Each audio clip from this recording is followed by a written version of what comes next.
मैं भी गीत सुना सकता हूं शबनम के अभिनंदन के, मैं भी गीत सुना। बहुत प्यारे गीत आपने सुने, तुषार जी से भी सुने, अभी विष्णु भाई से सुने, बहुत बहुत मन से सुने आपने। मेरा अपना धर्म देखिए, मैं भी गीत सुना सकता हूँ शबनम के अभिनंदन के, मैं भी ताज पहन सकता हूँ नंदनवन के चंदन के, लेकिन जब तक पगडंडी से संसद तक कोलाहल है तब तक केवल गीत लिखूंगा जनगण मन के क्रंदन के, तब तक केवल गीत लिखूंगा।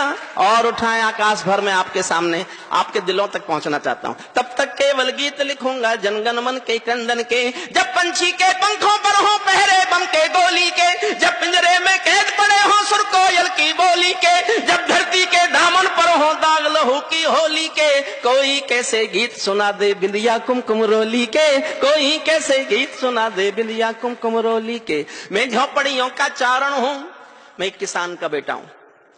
किसान किसान के आंसू, आंसू की झोपड़ी, झोपड़ी की विसंगति, विसंगति की प्यास, विसंगति की टूटन, गाया मैंने जीवन भर और कुछ किया ही नहीं। और मैं एक किसान का बेटा हूं। जिस भी दिन कविता पढ़ता हूं सूर्यपाल जी, मैं ये बता देता हूं कि मैं किसान का बेटा हूं। और इसलिए बता देता हूं, एक बार मैं लाल किले में कविताएं सुना रहा था, चौधरी देवीलाल हरियाणा के मुख्यमंत्री थे, जिंदा थे, मेरी कविताएं सुनकर मंच पर आए, माइक लेके बोले अगला प्रधानमंत्री किसान का बेटा होना चाहिए। मैं उसी दिन से देश को बताता घूम रहा हूं कि मैं किसान का बेटा हूं। तब तक मुझे पता नहीं था कि चाय भी बेचनी चाहिए थी। सर्वेश, मुझे हास्य भी आता है, तेरे साथ बैठने का ये नुकसान है कि मैं हास्य भी सीख गया। ये बेटे जो दुकान चला रहे हैं, थोड़ी देर मेरी चलने दीजिए, बैठ जाएं। बेटा बैठ जाइए। छोटा बच्चा अगर रात के 1 बजे अपनी रोजी रोटी कमा रहा है तो इससे देश के बारे में खुश होने की आवश्यकता नहीं है।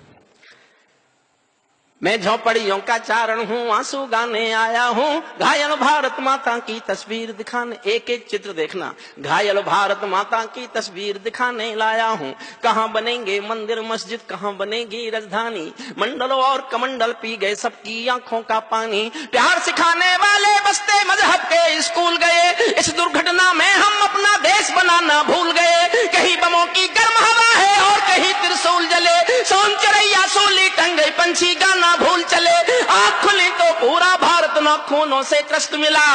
जिसको जिम्मेदारी दी वो घर भरने में व्यस्त मिला, जिसको जिम्मेदारी दी वो।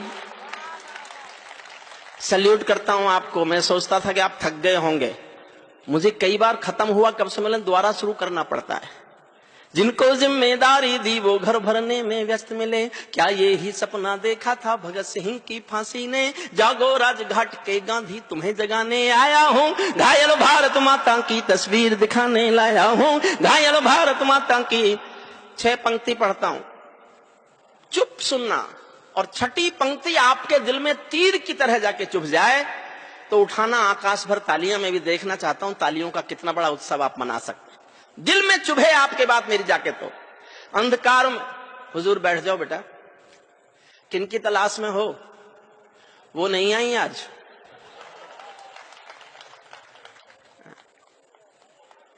देखो बीच में मत उठो, मैंने जिन सरकारों पे लिखा है वो बैठ गए,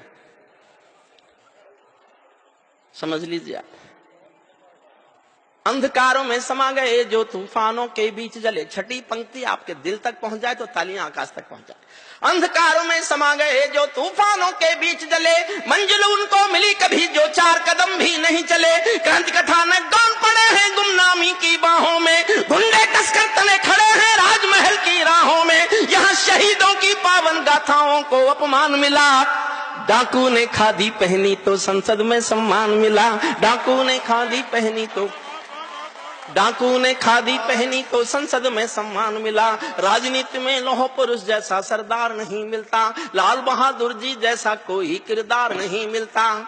और मैं 2 पंक्तियां पढ़ रहा हूं, मेरी कविता को मत हिम्मत से ताली बजाना, मेरे कहने के हौसले पर ताली चाहता हूं आपकी। आपके रामपुर में पढ़ रहा हूं और आपके सामने पढ़ रहा हूं, और सूर्यपाल जी आपको सुना के पढ़ रहा हूं। आप समझ जाए मैं कहां बोल रहा हूं तो पूरे सदन का समर्थन मांगता हूं। राजनीति में लौह पुरुष जैसा सरदार नहीं मिलता, लाल बहादुर जी जैसा कोई किरदार नहीं मिलता। अरे गहरे लत्थू खैरे तंत्री बनकर बैठे थे, अरे गहरे लत्थू खैरे तंत्री बनकर बैठे थे, जिनको जेलों में होना था मंत्री बनकर बैठे थे, जिनको जेलों।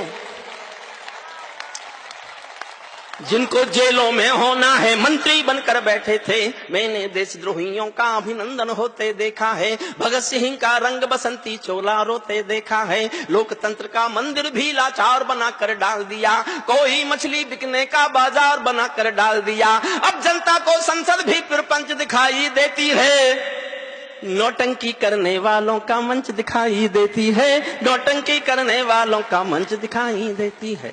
गांधी जी के सपनों का ये कैसा देश बना डाला, चाकू चोरी चीर हरण वाला परिवेश बना डाला। हर चौराहे से आती हैं आवाजें संतरासों की, पूरा मुल्क जरवाता है मंडी ताजा लाशों की। वे सिंहासन चला रहे हैं गांधी जी के नारों से, मदिरा की बदबू आती है संसद की दीवारों से, मदिरा की बदबू आती है संसद की दीवारों से।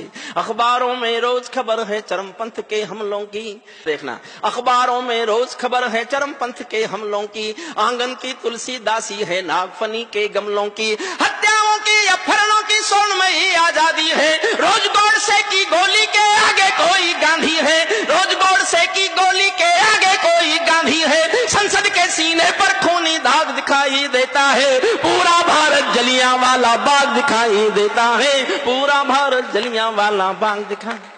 बहुत अच्छा, वाह वाह। जब कोयल की डोली गिद्धों के घर में आ जाती है, जब कोयल की डोली गिद्धों के घर में आ जाती है, तो बगला भक्तों की टोली हंसों को खा जाती है। जब जब भी जय चंदों का अभिनंदन होने लगता है, तब तब सांपों के बंधन में चंदन रोने लगता है, तब तब सांपों के बंधन में चंदन। और इस कविता की सर्वाधिक संवेदनशील पंक्ति पढ़ता हूं, मैं नहीं जानता रामपुर के लोग समझेंगे कि नहीं समझेंगे। इस कविता की सर्वाधिक संवेदनशील पंक्ति पढ़ रहा हूं, सुनना। जब जब भी जय चंदों का अभिनंदन होने लगता है, तब तब सांपों के बंधन में चंदन रोने लगता है। जब फूलों को तितली भी हत्यारी लगने लगती है, तो माँ की अर्थी बेटों को भारी लगने लगती है, तो माँ की अर्थी बेटों को, तो माँ की अर्थी बेटों को भारी लगने लगती है। जब जुगनू के घर सूरज के घोड़े सोने लगते हैं, तो केवल चुल्लू भर पानी सागर होने लगते हैं। सिंहों को म्याऊं कह दे क्या ये ताकत बिल्ली में है, बिल्ली में क्या ताकत होती कायरता दिल्ली में है, बिल्ली में क्या ताकत होती कायरता दिल्ली में है। कहते हैं कि सच बोलो तो प्राण गंवाने पड़ते हैं, मैं भी सच्चा ही गा गा कर शीश कटाने आया हूँ। घायल भारत माता की तस्वीर दिखाने लाया हूँ, घायल अंतिम छंद सुनना इस कविता का।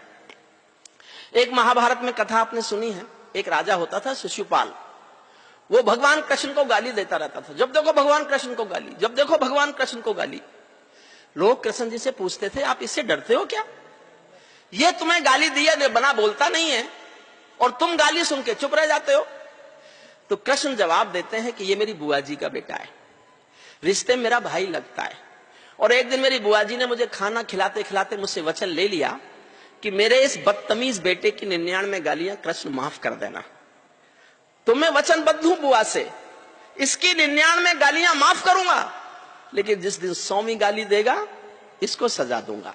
और आप जानते हो महाभारत में लिखा, जिस दिन शिशुपाल ने 100वीं गाली दी, भरे दरबार में सुदर्शन चक्र से उसकी गर्दन काट दी गई। मैं एक महत्वपूर्ण वाक्य बोल रहा हूं, मैं नहीं जानता आप समझोगे कि नहीं समझोगे। मैं भी हिंदुस्तान की राजनीति के अपराध गिन रहा हूं, अपराध गिन रहा हूं राजनीति के। अंतिम छंद पढ़ता हूं, अंतिम में एक पंक्ति लिखने के लिए मैंने कविता लिखी, और ये मैंने इसलिए सुनाई, मेरी सबसे आसान कविता थी, आप तक पहुंच जाए। आप चाहेंगे तो मैं इसके बाद एक कविता सुनाऊंगा, फिर 2-3 और सुनाऊंगा, फिर 4-5 और सुनाऊंगा। मतलब मैं झूठ भी बोलता हूं कभी कभी।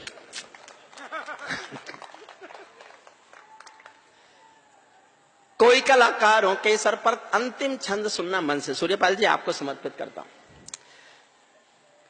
कोई कलाकारों के सर पर तलवारें लटकाता है, कोई कलाकारों के सर पर तलवारें लटकाता है, कोई वंदे मातरम के गाने पर नाक चढ़ाता है, कोई हिमालय ताजमहल का सौदा करने लगता है, कोई गंगा यमुना अपने घर में भरने लगता है, कोई तिरंगे झंडे को फाड़े फूंके आजादी है, कोई गांधी को भी गाली देने का अपराधी है, कोई चाकू घोंप रहा है संविधान के सीने में, कोई चुगली भेज रहा है मक्का और मदीने में, कोई ढांचे का गिरना यूएनओ में ले जाता है, कोई भारत माँ को डायन की गाली दे जाता है, लेकिन 100 गाली होते ही शिशुपाल कट जाते हैं। तुम भी गाली गिनते रहना, जोड़ सिखाने आया हूँ। घायल भारत माता की तस्वीर दिखाने लाया हूँ। घायल भारत